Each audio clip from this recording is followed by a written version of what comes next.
이번에 분석할 경기는 8월 30일 저녁부터 진행하는 EPL 프리미어리그 해외 축구 경기입니다. 토방에서 여러분의 머리를 식혀드리기 위해 준비한 분석입니다.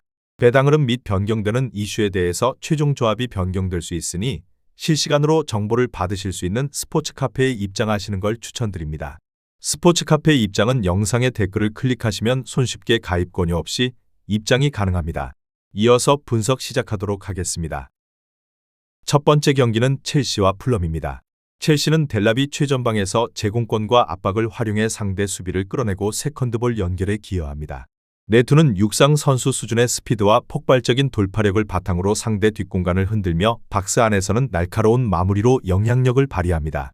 페드로는 팀 공격의 플레이메이킹 중심으로 인터셉트 직후 이어지는 킬패스를 통해 역습 속도를 극대화합니다. 선수비 후역습 구조가 잘 갖춰져 있어 상대가 볼을 소유하는 순간부터 전환되는 전술적 디테일이 돋보입니다. 특히 네투와 페드로의 연계는 단번에 결정적인 1대1 기회를 만들어낼 수 있는 강력한 무기 역할을 합니다. 풀럼은 무니스가 제공권과 피지컬을 활용해 전방에서 볼을 유지하고 득점 기회를 창출합니다. 이워비는 넓은 활동량으로 측면과 중앙을 오가며 연결 역할을 수행하지만 결정적인 영향력은 다소 부족합니다. 루키치는 중원에서 볼 배급과 전환을 맡지만 압박이 강한 상대를 만나면 실수가 잦아집니다. 공격 전개 시 중앙에 무게를 두는 편이지만 전환 속도가 느려 역습 상황에 취약합니다. 특히 최종 수비 라인은 뒷공간 커버가 약해 상대의 빠른 스피드를 활용한 역습에 흔들리는 장면이 빈번하게 나타납니다. 결론을 말씀드리자면 이번 경기는 역습 전개와 전방 속도에서 첼시가 뚜렷한 우위를 점할 것으로 보입니다. 네투의 날카로운 침투와 페드로의 정확한 킬패스가 맞물리면 풀럼의 수비는 쉽게 흔들릴 가능성이 높습니다. 델랍의 제공권 장악과 압박이 상대 후방을 흔들면 중원과 최종 수비 사이 간격이 벌어지면서 위협적인 공간이 생기게 됩니다. 풀럼은 빌드업 과정에서 안정적인 운영을 시도하겠지만 전환 속도와 뒷공간 커버 부족으로 역습 대응에는 한계가 있을 전망입니다. 결국 경기 후반으로 갈수록 첼시의 빠른 전환과 압박 강도가 더 두드러지며 이러한 흐름이 유지된다면 첼시가 홈에서 압도적인 기세로 경기를 주도할 가능성이 큽니다. 첼시의 승리와 오버를 추천드리는 경기입니다. 두 번째 경기는 맨체스터 유나이티드와 벌리입니다. 맨유는 쿠냐가 폭발적인 스피드와 침투 움직임으로 상대 수비 뒷공간을 효과적으로 공략하는 핵심 공격수이며 마운트는 중원에서 활발한 활동량과 전환 속도를 활용해 공격 흐름을 이어가고 이선 침투를 통해 직접 득점에도 기여할 수 있습니다. 페르난데스는 정밀한 킬패스를 통해 공격 전개를 조율하고 세트피스 상황에서도 결정적인 장면을 만들어낼 수 있습니다. 3백을 기반으로 안정적인 수비 블록을 형성하면서 탈압박 이후 페르난데스를 거쳐 쿠냐로 이어지는 빠른 역습 루트를 활용해 위협을 만들 수 있습니다. 특히 홈에서는 압박 강도를 높여 중원 주도권을 확보하고 상대에게 전진할 틈을 주지 않는 효율적인 경기 운영이 가능할 전망입니다. 벌리는 전개 과정에서 몇 가지 불안 요소가 드러날 수 있습니다. 포스터는 전방에서 피지컬을 활용해 공중볼 경합에서 강점을 보이지만 발밑에서의 플레이에서는 한계를 노출할 가능성이 있습니다. 앤서니는 측면에서 빠른 돌파를 시도하나 수비 전환 속도가 늦어 뒷공간이 자주 열리는 경향이 있습니다. 컬레는 중원에서 수비 균형을 유지하려 애쓰지만 압박 강도가 높은 상대를 만나면 볼 소유가 불안정해 빌드업이 끊기는 경우가 잦습니다. 전개 패턴이 단조롭고 롱볼에 의존하는 장면이 많아 후반으로 갈수록 수비 집중력이 떨어지며 실점 위험이 커집니다. 특히 원정 경기에서는 압박을 회피하는 능력이 부족해 중원에서 탈압박이 실패하면 곧바로 실점 위기가 발생할 수 있습니다. 결론을 말씀드리자면 이번 경기는 맨유가 3백을 기반으로 안정적인 수비 블록을 형성하며 쿠냐의 폭발적인 스피드와 침투 움직임으로 상대 뒷공간을 지속적으로 공략합니다. 중원에서는 마운트가 왕성한 활동량과 빠른 전환으로 공격 흐름을 이어주고 이선 침투를 통해 득점 기회에도 직접 관여한다. 페르난데스는 정밀한 패스로 공격 전개를 매끄럽게 조율하며 세트피스 상황에서도 결정적인 한방을 제공합니다. 상대인 벌리는 포스터의 피지컬과 공중볼 경합을 활용해 전방에서 버티지만 발밑 전개가 다소 제한적이고 앤서니는 측면 돌파를 시도하더라도 수비 전환 속도가 느려 뒷공간 노출이 잦습니다. 중원에서 컬렌이 균형을 잡으려 하나 압박 강도가 높은 상황에서는 볼 간수가 흔들리며 빌드업이 자주 끊기곤 합니다. 벌리는 롱볼과 단조로운 전개에 의존하는 경향이 있고 후반으로 갈수록 수비 집중력이 떨어져 실점 위험이 커집니다. 이런 흐름 속에서 맨유는 홈에서 전방 압박과 빠른 역습을 활용해 경기를 주도하며 승리를 가져갈 가능성이 높습니다. 맨유의 승리와 오버를 추천드리는 경기입니다. 세 번째 경기는 선덜랜드와 브렌트포드입니다. 선덜랜드는 마엔다가 측면에서 폭발적인 스피드와 1대1 돌파로 상대 수비를 흔들며 기회를 만들어냅니다. 탈비는 전방 압박과 활동량에서 강점을 보여 중원에서 끊임없이 세컨드볼을 확보하며 공격 흐름을 이어갑니다. 자카는 넓은 시야와 정확한 전진 패스로 공격 전개를 조율하고 템포를 끌어올리는 연결고리 역할을 수행합니다. 특히 과거 3부 리그까지 추락했다가 1부 리그로 복귀한 경험을 바탕으로 다시는 강등되지 않겠다는 강한 의지를 보입니다. 초반부터 전방 압박과 빠른 전환으로 경기 주도권을 확보할 가능성이 높습니다. 브렌트포드는 티아고가 문전 침투와 마무리 능력에서 뛰어난 활약을 보여주고 제공권 경쟁에서도 우위를 점합니다. 샤데는 측면에서 빠른 드리블과 스피드로 순간적인 변수를 만들어낼 수 있지만 결정력에서는 다소 기복이 있습니다. 감스고르는 전진 패스와 섬세한 볼터치를 통해 공격 템포를 조율할 수 있으나 상대의 압박이 강해지면 전개가 끊기는 경향이 있습니다. 기본적인 공격 루트는 갖추고 있으나 원정에서는 수비 라인이 흔들리는 장면이 잦아 안정성이 떨어질 수 있습니다. 결론을 말씀드리자면 이번 경기는 동기부여와 집중력 면에서 선덜랜드가 우위를 점할 가능성이 큽니다. 마엔다의 돌파와 자카의 전진 패스, 탈비의 전방 압박이 유기적으로 연결되면 홈에서 초반 흐름을 주도할 수 있습니다. 반면 브렌트포드는 티아고와 샤데의 공격력이 위협적이지만 원정에서 수비 조직력이 흔들리면 쉽게 균열이 발생할 수 있다. 따라서 선덜랜드는 홈팬들의 응원을 바탕으로 끝까지 집중력을 유지하며 승리를 노릴 가능성이 높다. 브렌트포드가 전환 속도를 끌어올리지 못하면 경기 흐름은 자연스럽게 선덜랜드 쪽으로 기울게 됩니다. 결국 승격팀의 강한 의지와 에너지가 경기를 좌우하며 선덜랜드가 승리를 가져갈 그림이 유력합니다. 선덜랜드의 승리와 오버를 추천드리는 경기입니다. 다음 경기 분석에 앞서 여러분들께 중요한 한 가지를 알려드리려고 합니다. 모든 사람들이 각자의 분석법이 있고 다양한 루틴이 존재합니다. 배당을 분석하는 사람, 결장자를 분석하는 사람, 그날의 팀의 컨디션을 분석하는 사람 등 다양하게 있습니다. 제가 운영하고 있는 스포츠 카페에서는 모든 분들의 분석을 한눈에 확인하실 수 있으며 가입 권유 없이 운영을 하고 있습니다. 아무런 요구를 하지 않기 때문에 누구나 입장 가능하며 분석 자료를 확인하실 수 있습니다. 프로토는 혼자서 하는 것보다는 여러 명의 분석 자료와 조합픽을 확인하며 하는 것이 적중에 있어서 더욱 유리합니다.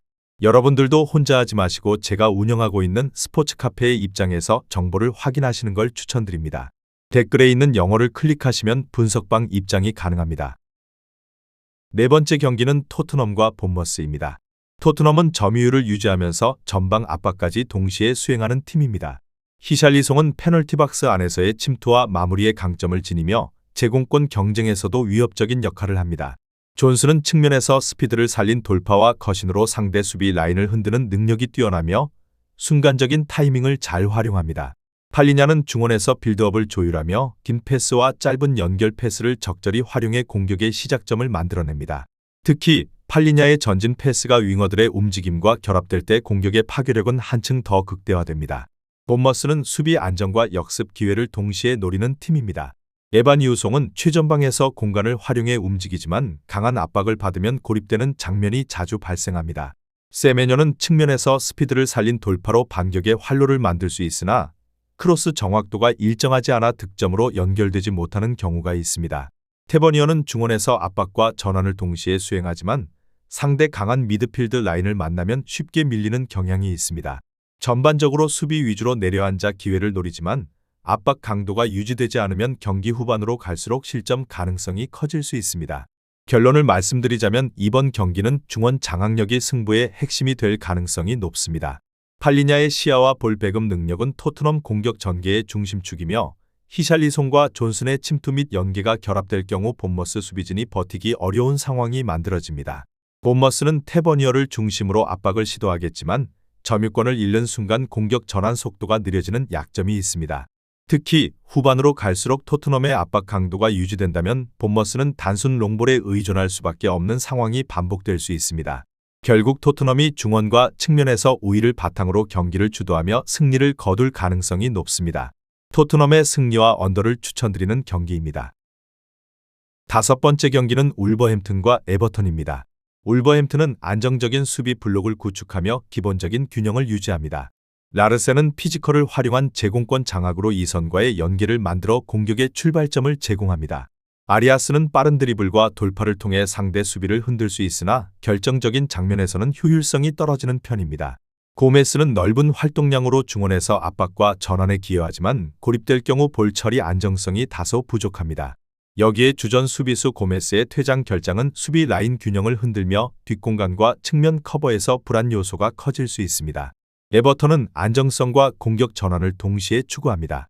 바리는 순간적인 침투와 마무리에서 날카로운 움직임을 보여주며 공간을 공략하는 타이밍이 정확합니다. 그릴리시는 볼 운반과 드리블 전개를 통해 전술적 활로를 만들고 1대1 상황에서 상대 풀백을 효과적으로 제압합니다. 듀스버리홀은 전방 압박과 패스 연결 모두에서 안정적인 역할을 수행하며 경기 흐름을 주도합니다. 특히 윙포워드와 풀백이 터치라인을 따라 주고받는 원투 패스를 활용해 하프 스페이스를 침투하는 공격 패턴은 상대의 취약점을 공략하는 핵심 루트입니다. 결론을 말씀드리자면 이번 경기는 에버턴이 측면 전개와 하프 스페이스 침투를 활용해 꾸준히 위협적인 장면을 만들 가능성이 큽니다. 울버햄튼은 고메스의 결장으로 수비 라인의 안정감이 떨어져 측면 공간이 노출될 위험이 높습니다. 라르센이 제공권 싸움을 수행하더라도 측면 수비의 흔들림은 곧바로 실점으로 이어질 수 있습니다. 반면 에버턴은 그릴리시와 바리의 돌파, 듀스버리홀의 중원 장악을 기반으로 전술적 완성도를 높이며 경기를 주도할 수 있습니다.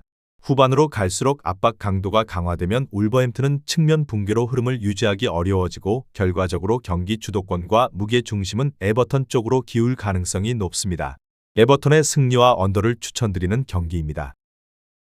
마지막 경기는 리즈와 뉴캐슬입니다. 리즈는 이번 경기에서 불리한 상황입니다.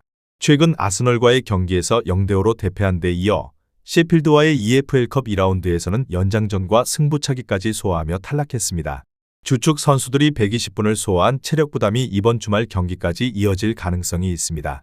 더구나 주장 암파두가 무릎 부상으로 장기 결장 중이며 중원의 타나카도 무릎 부상으로 출전하지 못하고 있어 중앙 측에서 수비와 빌드업의 안정성이 크게 떨어집니다.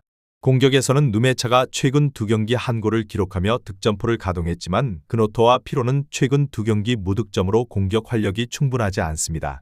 홈에서 에버턴을 상대로 1대0 승리한 경험은 긍정적이나 전체 일정과 전력 누수, 체력적 한계를 고려하면 경기 운영에서 어려움을 겪을 가능성이 높습니다. 뉴캐슬은 상대적으로 체력적 여유가 있습니다. 직전 리그 경기에서 리버풀을 상대로 2대3으로 아쉽게 패했지만 주중컵 대회 일정이 없어서 선수단의 컨디션 회복은 충분히 이루어졌습니다. 다만 이번 경기에서는 공격과 수비 모두에서 핵심 전력의 결장이 분명히 존재합니다. 이삭은 한 경기 출전 한 골 이후 징계로 결장하고 고든 역시 최근 2경기에서 활발히 뛰었지만 징계로 참여하지 못합니다. 중앙 수비를 맡는 샤르도 뇌진탕으로 출전이 불가해 수비 안정성에 균열이 생겼습니다. 미드필드에서는 토날리와 조엘린톤이 컨디션 난조로 출전 여부가 불투명한 상태입니다.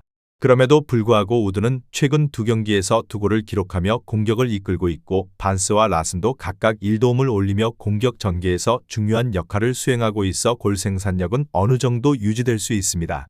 원정 경기에서 빌라와 0대0 무승부를 기록하며 수비 안정성을 보여주었지만 이삭과 고든의 부재로 공격의 파괴력은 제한될 가능성이 큽니다. 결국 이번 경기에서 의존할 전략은 공간 활용과 우드를 중심으로 한 제한적인 득점 기회 창출이 될 전망입니다. 결론을 말씀드리자면 이번 맞대결은 체력과 전력 손실을 동시에 고려할 때 신중하게 전개될 가능성이 높습니다. 리즈는 홈에서 수비 집중력과 밀집 수비를 통해 실점을 최소화하려 하겠지만 암파두와 타나카의 동반 결장은 중원 압박과 커버 플레이 균형을 무너뜨리고 있습니다. 이로 인해 상대의 압박이 강화되면 수비 라인이 직접적인 타격을 받을 가능성이 큽니다. 반대로 뉴캐슬은 공격 핵심들이 징계로 결장하면서 화력이 제한되었지만 우드라는 확실한 해결사가 존재하는 점이 변수로 작용합니다. 특히 리즈의 수비 조직력이 체력 소모로 흔들리면 뉴캐슬은 단 한 번의 기회를 득점으로 연결할 수 있는 능력을 갖추고 있습니다.